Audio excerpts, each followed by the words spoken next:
Guys welcome back to my channel blog with Piu. তো অনেকদিন পর আবার স্টার্ট করছি ভিডিও।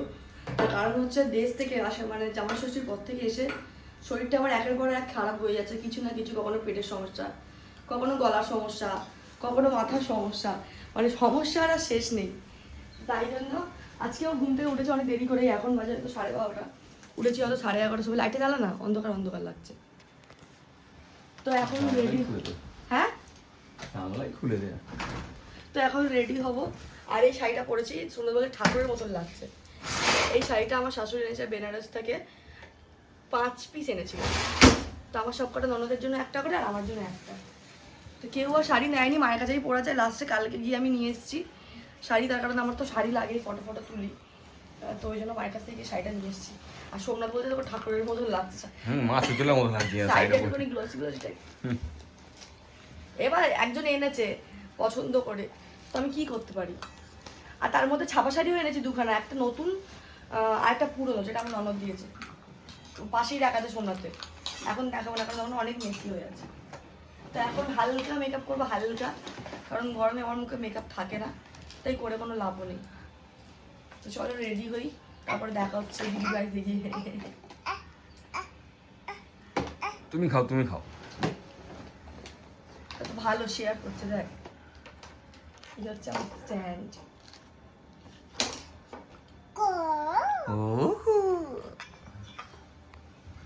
তো বৃষ্টি পড়াটা একটু বন্ধ হয়েছে, আর আমরা বেরিয়ে পড়েছি মার্কেটে, চলে এসেছি।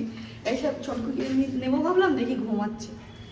আর সবসময় শুধু বিহারি শাড়ি পরে পরে, আজকে একদম বাঙালি ঘরোয়া বউয়ের শাড়ি পরেছি। এইটা নয়, ছাপা শাড়িও নিয়ে এসেছি পরবো, কিন্তু তার আগে সোমনাথকে বলেছিলাম কি আমাকে একটা হাউস কোট কিনে দিন, কারণ সোমনাথের খুব পছন্দ হাউস কোট করা, তাই জন্য।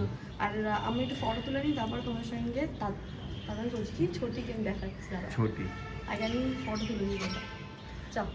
তো এবার যাবে সোমনাথ, আমি বললাম চ আমিও যাই মামামকে আনতে। আমি আছি, তোকে যেতে হবে না। চল না। আরে হেলমেট নিয়ে আসিনি। একটা কথা শোনো, কালকে আমরা এখান থেকে বেরিয়েছি ওই বাড়ি যাবো বলে, আর মামামকে টিউশনিতে ছেড়ে তো সোমনাথ হেলমেট পরেছিল, আর আমার মাথা যন্ত্রণা করছিল, মাথাটা হেলমেট পরিনি। ওকে জিজ্ঞেস করলাম সোমনাথ আমি কি হেলমেটটা পরবো, বললো না ছেড়ে এখন পরতে হবে না, একটু পরের পর। আর ও যা পড়েছিল ওর হেলমেটটা খুলে দিল, দিয়ে একটুখানি এগিয়েছি, সার্জেন্ট ধরেছে, ধরে সোমনাথ সার্জেন্টের সামনে কি বলছে, এ বাবা, সার্জেন্টটাও হেসে ফেলেছে। দিয়ে ওখানটায় গেল আমাদের 500 টাকা। আর আদার্স যাকেও ধরেছে তাকে আমরা এত হাসি পাচ্ছে, কারণ আমাদের কাছে হেলমেট ছিল, আমরা হাতে ঝুলিয়ে তারপর আমরা সঙ্গে সঙ্গে খুলেছি আর ধরেছে।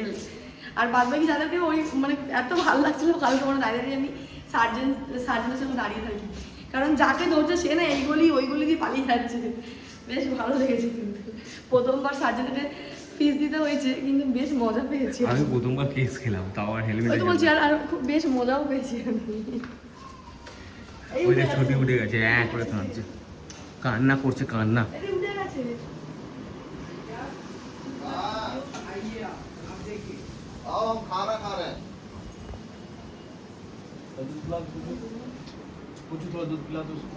ওই বাবা রে, থেকে চলে এসেছি, মামা আমার স্কুল থেকে চলে এসছে, আর মাসি এখনো রান্না হয়নি, হয়ে গেছে। মাসি খুব লেট করে না, এখন 12:15 বাজে, এখন না রান্না আরে সোমনাথের জন্য কি সুন্দর ঢেঁড়স বেজেছে দেখ, সোমনাথের কিন্তু এটা ফেভারিট বলবে। ঢেঁড়স আর পটল ভাজা আর মাতলা পেঁপে দিয়ে মাছের ঝোল। কাঁচা লঙ্কা খুঁজে খুঁজে দেখি সেই নিচে বাটির মধ্যে, হ্যাঁ আমি ঢুকিয়ে দিয়েছিলাম।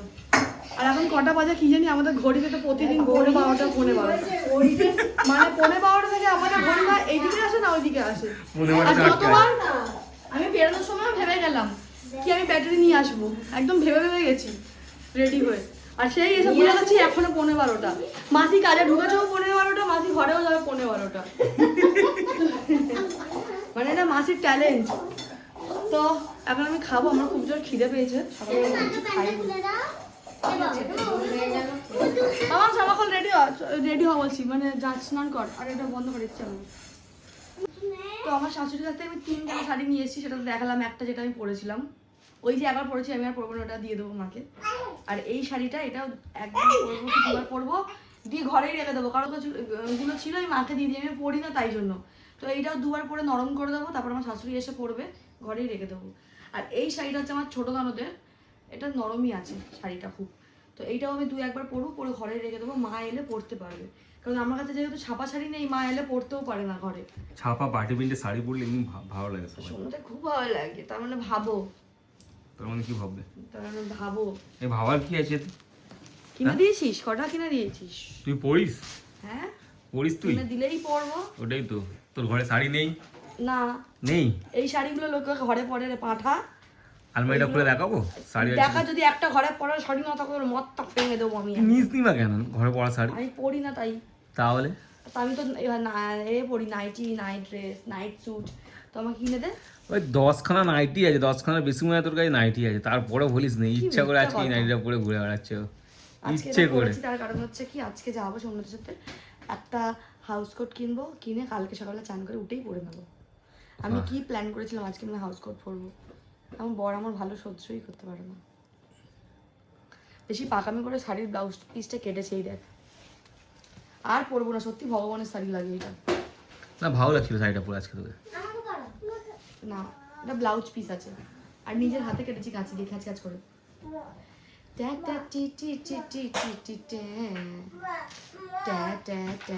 ও কি করে রে? হ্যাঁ মা, হ্যাঁ মা। ওই সাইকেলটাকে নিয়ে খালি ছড়বে ও। ওই এত কাজ করছে তো হাঁপিয়ে যাচ্ছে মা, মা। আর বিস্কিটের কৌটোটা নিয়েছে, পুরো গুঁড়ো গুঁড়ো করছে, তুলে তুলে আসার মাত্র বিস্কিটের কৌটো। আর টপ বিস্কিট শোন না, প্লিজ রেখে দে বাবা ওটা বাইরে।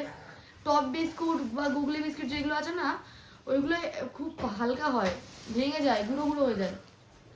রেখে দে, যা বাইরে মাম, রেখে দিয়ে তো টেবিলের উপরে, একদম কোণে ফ্রিজের মাথায় তুলে দিবি বিস্কিটের কৌটোটাকে।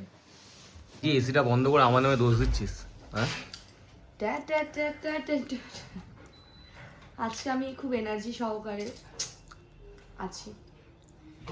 তোমরা আবার নজর দাও, আমি যাতে আবার শরীর খারাপে ভুগি। হ্যাঁ আমি চাই, আমি চাই। হ্যালো, বেশ ভালো লাগে, সারাদিন শুয়ে আছি সারাদিন শুয়ে আছি। আমার বেশ ভালো লাগে, বিশ্বাস করো। আমি জানি না কে কে আছে আমার মতন, কমেন্টে জানাবে। আমার শরীর খারাপ হলে ভীষণ ভালো লাগে। একটা কথা বলি, জ্বর আমাকে এত ভয় পায়, ওর সঙ্গে আমার কিসের সম্পর্ক আমি জানি না, শুধু না ভেতরে ভেতরে আসে। তুই বাইরে আয়, আমি তো কাউকে বলবো কি আমার জ্বর হয়েছে। জ্বরটা অনেকে বোঝে না, কি জ্বর হলে এটা বেড়ায়, ঘুরি ঘুরি সব জল ঠসকার মতন বেড়ায়, ভেতরে ভেতরে আসে। আমাকে দেখলেই ভাবে, সামনে আয়, লোককে যদি বলবো আমার জ্বর হয়েছে, আমার তো গা ঠান্ডা, বুঝবে কি করে? তখন তো শরীরটা খারাপ লাগে। হ্যাঁ, বাইরে আয়, গাটা গরম হোক, তবে তো বলবে হারেছে মেয়েটা শরীর খারাপ হয়ে জ্বর হয়েছে, একটু শো। যদি গা ঠান্ডাই থাকে লোক বুঝতে পারবে। আমার এটা খুব রাগ ধরে। আসবি তো ভাই ঠেলে আয়, গরম ওই জায়গা, যাতে ডিম ভেঙে দিলে ডিমটা পোঁচ হয়ে যায়। কি হয়েছে মা বলো, কি হয়েছে? আর বলবে না, ও ফোন দেখলে আর কোনো কথাই বলতে পারবে না। জ্বর হলে না নিজেকে একটু সেলিব্রিটি লাগে, মানে জ্বর বলতে বা যে কোনো শরীর খারাপ হলে কেন? নিজেকে একটু সেলিব্রিটি মনে হয়। আমার খুব ভালো লাগে, বেশ ভালো লাগে আমার। আমি প্রথমবার শুনলাম এরকম। আর হয়ও না, ভগবান কি শরীর দিয়েছে। সেই লাস্ট আমার হয়েছিল মাম্মাম যখন আমার পেটে ছিল, মনে আছে 8 মাসে আমার জ্বরটা হয়েছিল, সেই তারপর আসেই না। কোন ঠাকুরের মানসিক করা হয়েছে কে জানে। আমি এখন খাট গোছাচ্ছি, খাটে যতগুলো জামা প্যান্ট সব কাঁচা। আর আমি এক বাস্কেট জামা প্যান্ট কেচে রেখেছি, শুধু শোকাতেই দিতে পারবো না। যতবার শোকাতে যাবো, এই যে কালা মেঘ আ গিয়া। আমি আর মামামি এখন খাট গোছাচ্ছি, কারণ এই জামা প্যান্টগুলো কেচেছিলাম তাও মিনিমাম 4 দিন আগে। ওপরে তো শোকাতে দিতে পারছি না ছাদে, কারণ বৃষ্টি এই যে থেকে এনার বিগাড়ে উঠছে। তো আমরা ঘরের মধ্যেই দিচ্ছি। আরও এক বাস্কেট আছে যেগুলো দিতে হবে, বাথরুমে আরও 2 বালতি কাপড় আছে যেগুলো আমাকে কাচতে হবে। মানে কি যে জামা প্যান্ট বেরায়, মানে বলার নয়। জামা প্যান্ট চোখা দিয়েছে তাতান, তুমি জামা প্যান্ট চোখাতে দিচ্ছ? ও তো ওদের রেগে যাবে দেখি। এই তাতান জামা প্যান্ট ওর সঙ্গে যেরকম ব্যবহার করবে সেরকম ব্যবহার করে দেবে। ও মাম্মা, তুমি এটা দেবো? আই লাভ ইউ মা। না ও শোন না তাতান, তুমি জামা প্যান্ট দিচ্ছ মা? আচ্ছা, না না না, মারবে আমাকে ও।